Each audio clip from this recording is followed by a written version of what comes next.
সরকার সাহেব যে কনভয় নিয়ে ঘুরছিলেন সেটা আপনার রেজিস্ট্রেশন সব ফেল, মানে কাটা এতে দেওয়ার দরকার। যদি আমরা বিরোধীরা বা সাধারণ মানুষ যদি ওই গাড়িটা নিয়ে চলতে এতক্ষণ ধরে জেলের মধ্যে ভরে দিত।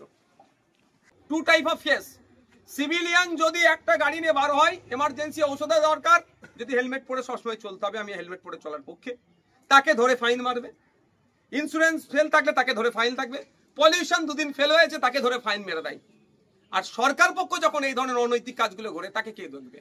আমরা সেটাকে নজর রাখছি। এবার ফিটনেস ফেল গাড়ি চালালেন, একটা ছেলেকে খুন করলেন, এখনো কিছু আপনাদের বক্তব্য নেই। সিসিটিভি ফুটেজ কোথায়? সেনাবাহিনীর গাড়ি কি করেছে সেখানে সিসিটিভি ফুটেজ পাবলিক করে দিলেন, ওখানে সিম্প্যাথি নেওয়ার ব্যাপার আছে। আর একটা পশ্চিমবাংলায় একটা নাগরিক সংখ্যালঘু পরিবারের একটা ছেলেকে খুন করা হলো, সিসিটিভি ফুটেজ এখনো পাবলিক করা হচ্ছে না।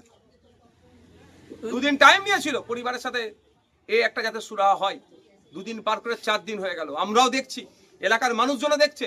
যার রাজনৈতিক পর্যায়ে রাজনীতি থাকবে, যাকে যার ভালো লাগবে পার্টি করবে, যাকে যার ভালো লাগবে ভোট দেবে, কিন্তু পাড়ার মহল্লার এই পরিবারটাকে ধ্বংস হতে এরা দেবে না। এরা ঐক্যবদ্ধ হচ্ছে, ন্যায় চাই, ইনসাফ চাই, ইনসাফের লড়াই আমরা লড়বো।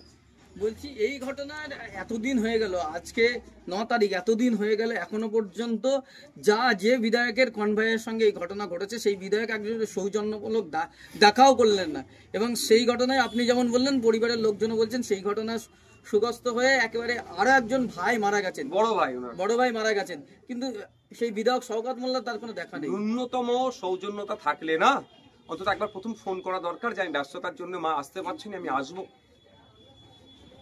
সেই লজ্জাটুকু নেই। এদের রাজনৈতিক কার্যক্রম চালানোর জন্য রাস্তা বন্ধ করে দিয়ে প্রোগ্রাম করবে, সব ঠিক আছে, এই নাটক করবে, সব ঠিক আছে, কিন্তু অনুতপ্ত হয়ে পরিবারের পাশে এসে দাঁড়ানোর দরকার ছিল, সেটা হয়নি। এরা আবার সমাজ ব্যবস্থাকে এগিয়ে নিয়ে যাবে। এদের হাতে আমরা বাংলাকে তুলে দিয়েছি। আমরা ভাবছি আমরা কোন জায়গায় আছি। আমি আবারও বলছি, এই বিষয়টাকে আমরা ছেড়ে কথা বলবো না, পরিবারটাকে আমরা ধ্বংস হতে দেবো না। সরকারকে দায়িত্ব নিতে হবে। 3টে ছেলে আছে, মেয়ে আছে, দুটি ছেলে একটি মেয়ে আছে, পড়াশোনার দায়িত্ব নিতে হবে সরকারকে। সরকারি ক্ষতিপূরণ কম করে মৃতের কোনো লাশের দামাদামি করছি না, কিন্তু ন্যূনতম 20 লক্ষ টাকার ব্যবস্থা করতে হবে এবং একটা সরকারি চাকরির ব্যবস্থা করতে হবে, তাহলে পরিবারটি বাঁচবে। ঘরের অবস্থা একেবারে শোচনীয়। আপনি যে কোনো সময় বড় দুর্ঘটনা ঘটতে পারে। বাকি যেগুলো আছে সেইগুলো হয়তো এই বাড়ি চাপা পড়ে, আমি আর বলছি ওই শব্দটা মুখে আনছি না, এগুলো তো বাড়ি পড়া দরকার, এগুলো তো পাচ্ছে না, এগুলো লুট হয়ে যাচ্ছে। এখন যেটা দরকার সেটা আমি বলছি, বাড়ির অবস্থা যে কোনো সময় দুর্ঘটনা ঘটতে পারে।